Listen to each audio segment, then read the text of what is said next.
ചരിത്രത്തിൽ ആദ്യമായാണ് ഇത്തരമൊരു നീക്കം സുപ്രീം കോടതി നടത്തുന്നത്.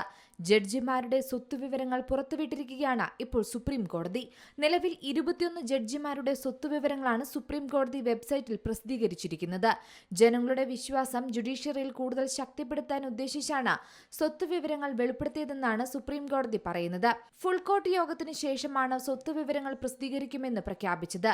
അതായത് ഡൽഹി ഹൈക്കോടതി ജഡ്ജിയായിരുന്ന ജസ്റ്റിസ് സഞ്ജീവ് ഖന്നയുടെ വീട്ടിൽ നിന്ന് നോട്ടുകെട്ടുകൾ കണ്ടെടുത്തുവെന്ന ആരോപണം വലിയ തരത്തിൽ വിവാദമാകുകയും ചർച്ചയാകുകയും ചെയ്ത സാഹചര്യത്തിലാണ് ഇത്തരമൊരു നീക്കം കോടതിയുടെ ഭാഗത്തുനിന്നും ഉണ്ടായത്.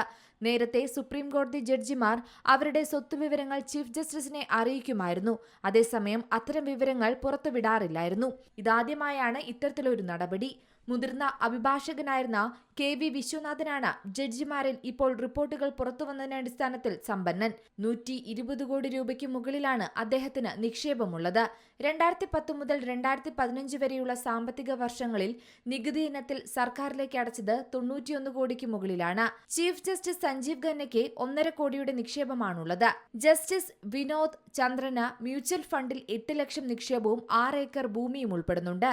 വനിതാ ജഡ്ജിമാരിൽ ജസ്റ്റിസ് ബേല M ത്രിവേദിയുടെ സ്വത്തുവിവരങ്ങൾ വെബ്സൈറ്റിൽ അപ്ലോഡ് ചെയ്തെങ്കിലും ജസ്റ്റിസ് BV നാഗരത്നയുടെ സ്വത്തുവിവരങ്ങൾ ഇതുവരെയും അപ്ലോഡ് ചെയ്തിട്ടില്ല.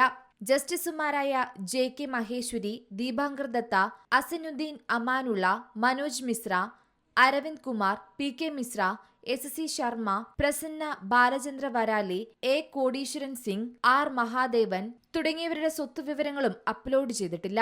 ഇവരുടെ വിവരങ്ങളും ഉടൻ തന്നെ പ്രസിദ്ധീകരിക്കുമെന്നാണ് പ്രതീക്ഷിക്കപ്പെടുന്നത്. National desk C Malayalam news. ഏറ്റവും പുതിയ വാർത്തകളും വിശേഷങ്ങളും വിരൽത്തുമ്പിലറിയാൻ സി മലയാളം ന്യൂസ് എല്ലാ ഡിജിറ്റൽ പ്ലാറ്റ്ഫോമുകളിലും ലഭ്യം.